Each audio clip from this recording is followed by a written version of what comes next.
Well, good morning. It's kind of late in the morning, and I haven't seen you for about 2 weeks. That was when we had St. Patrick's Day, and I was all set to tell the story of St. Patrick, which I think I'll still do. But of course, a couple other things have happened since then. There was setting the clocks forward to daylight saving time. Oh, how the farmers didn't like that. My dad was a farmer. And then the first day of spring.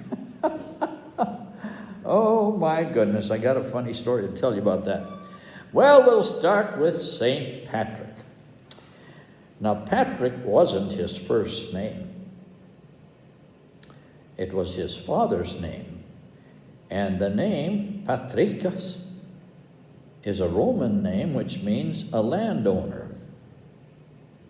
So his father was one of those guys, or maybe grandson or great-grandson of one of those guys who retired from the Roman military and was granted land. He became a landowner.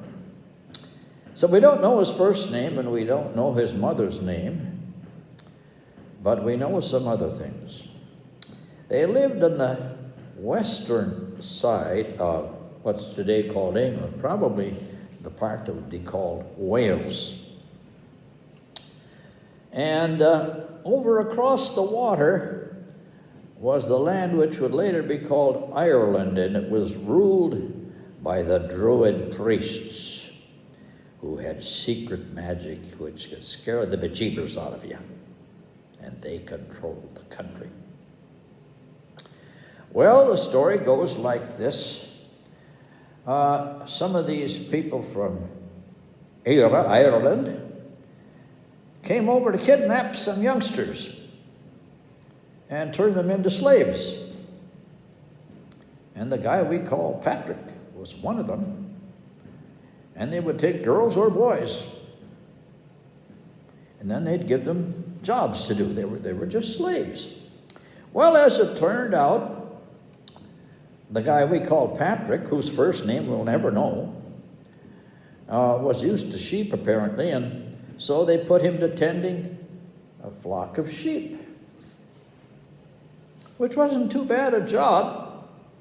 He got to be outside all the time, and he got to be pretty good at what he was doing, and he was also really pretty smart. He noticed the lay of the land. The shepherds would take their sheep up into the highlands, and he noticed that the little streams flow downhill to a bigger stream which flows downhill. And he thought, if I could get away and make it down to the big river, the Shannon River, I could get away. So that's what he did. One day he just said goodbye to the sheep, and he kept going till he got to the Shannon River. And he found a place where it was kind of shallow. Maybe he could swim, I don't know. But anyway, he crossed, and there he saw a little cargo boat. This was in the days when all the boats, rowed or went by sail. And he decided maybe they could use an extra hand. So he went down there, and the language of Ireland and the language of the western side of England were pretty much the same, Gaelic. And he went over there and asked the guy in the ship, the captain of the ship, if he could use an extra hand. Oh, yes, a strapping young man, he would surely take him on. Only the boat never got to where the lad had been kidnapped, to where his mother and father were. No. The boat went to France. Well, what would he do? Single young man, needed a job, and he went to a monastery where he could become a monk.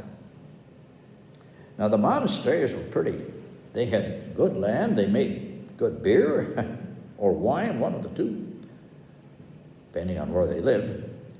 And so for some time he was over there and he became a monk, and then he decided, because he was a devout Christian, he felt called to take some apostles with him and go and turn Ireland into a good Catholic country. So with some assistants who thought of themselves as apostles, like the great apostle Paul or all the apostles, Peter and John and so forth, they went there. Now there's a little old song that has a secret meaning. Oh, St. Patrick, he chased all the snakes out of Ireland.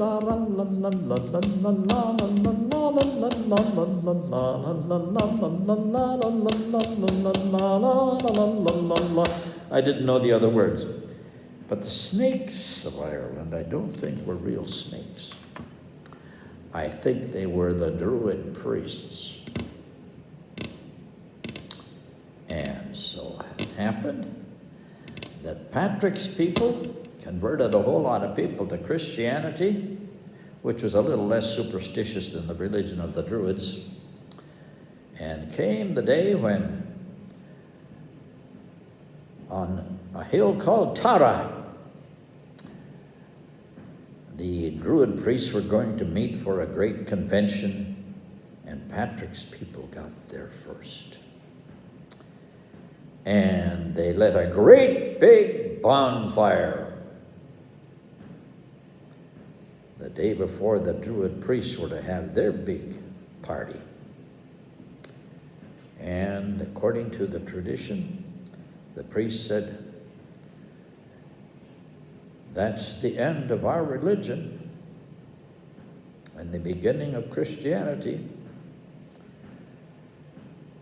on Tara's hill." And there's even a song, I don't know, "There hangs a harp on Tara's hill." I know some other songs. Oh, there's a lot of good songs about Ireland.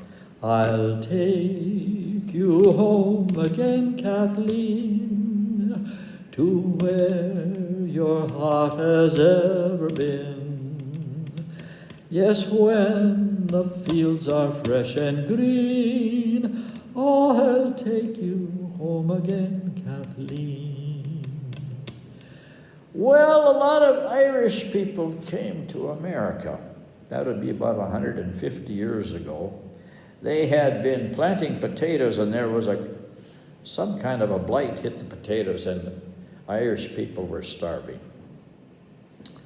And so by the thousands and tens of thousands, they got on a boat. This time it was a steamship, not a sailing boat, at Dublin.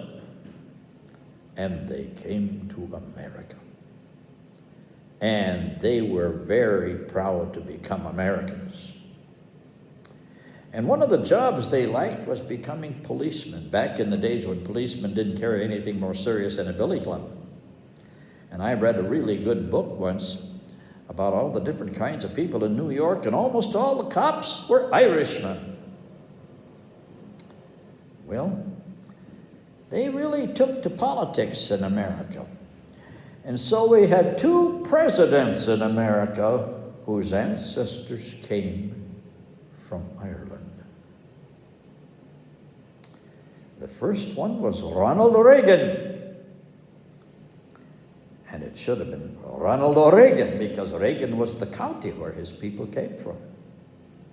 Yep. Ronald Reagan. And then there was a good politician named Tip O'Neill. I think he was a senator. And the next president to come from over there was Jack Kennedy. So the Irish immigrants have provided two presidents for the United States of America and several other politicians. They really did become Americans. Yep. So we've honored the Irish many times, and we didn't have to work at it because the Irish took to being Americans in a big way. They produced politicians, they produced policemen, and they produced two presidents for the United States of America. How do you like that? Now there's this thing we do with the clocks.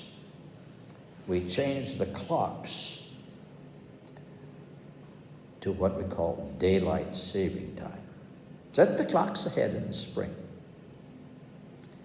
Well, I grew up on a farm, and the farmers didn't like it at all.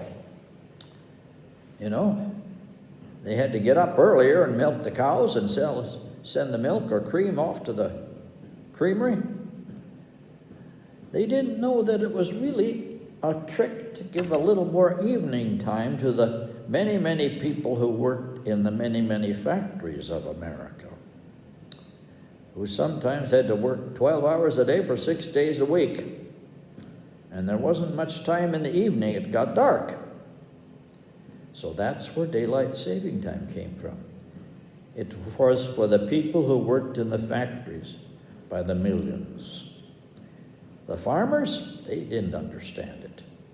Couldn't understand it. And it's one of the reasons why my father didn't like one of the best presidents America ever had, Franklin D. Roosevelt. Because he changed the clock. What a terrible thing for a president to do. And there are some states, of course, who live by what they call the old time. Yep. And then, let's see, spring. I remember a silly cartoon in the funny papers, and a guy said, "Spring is sprung, the grass is riz, I wonder where the flowers is." Well, it's a funny thing, spring. Where we grow up, spring is very, very important. And I had a mother-in-law who kind of lived by the Farmer's Almanac, and she used to have a saying, "You can plant your potatoes as early as Good Friday." And that's probably more or less true for potatoes. Yep.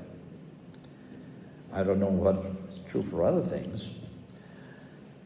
Anyway, there are a lot of things that we do when we think it's finally spring. Now, we first have to go through that terrible time called March. And last time I told a story about March and mud, and how you can make beautiful things out of mud if you bake it. Not just bricks, but wonderful pottery, and I showed you some pictures. But of course, that all depends on where you live. Now, there are different times of the year when it's supposed to begin. And the old calendar of the Jewish people said the first month of the year, and they had a different name for it, happened in what we'd call April. That's when they went out of Egypt. And according to the book of Exodus, that should be the first day of the year. And it just happened when the goats and the sheep were having babies. And they'd pick a nice, tasty-looking goat or sheep, and that would be their feast for the Passover meal, which comes this weekend. But they don't eat meat. I won't explain that one. Yeah. But of course, when it's springtime up here, all you have to do is go to South America, to Argentina, to Chile, to Ecuador, or over there to Australia or New Zealand or South Africa, and it's the beginning of fall. When you get to the bottom half or the southern half of this globe we call the earth, everything is just the opposite. So when is spring? I would say it depends on where you live. Now, in the land where Jesus grew up, and I took students there 3 times in May. And in May it looks, in January, and in January it looks like May here, because things are growing and they're green. And they only have 2 seasons over there. The season when it rains sometimes, and the season when it never does. And so now, the Jewish people have that New Year and also another New Year in the fall, which they celebrate as Rosh Hashanah. So they have one kind of New Year when they celebrate what's called Pesach, which they celebrate this next Saturday evening. Now, according to the Jewish tradition, the day begins at sundown,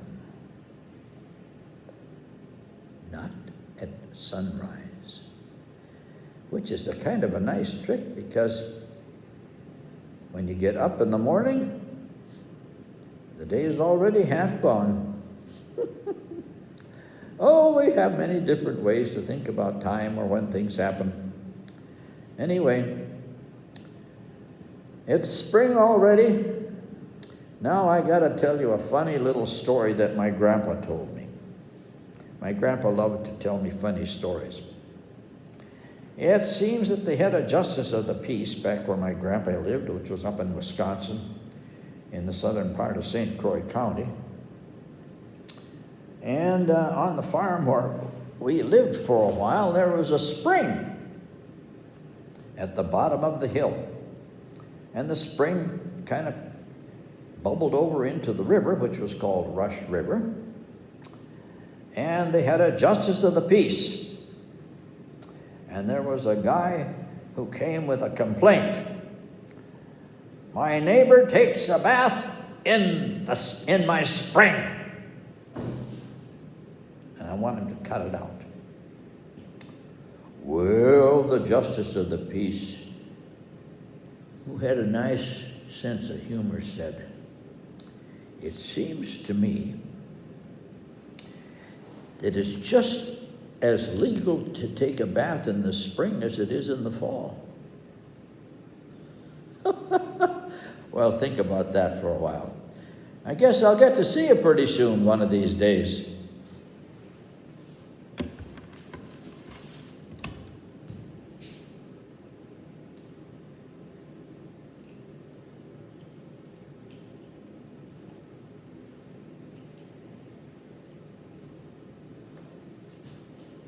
Okay. Thank you. Well, I put 3 things together. That's awesome. How helpful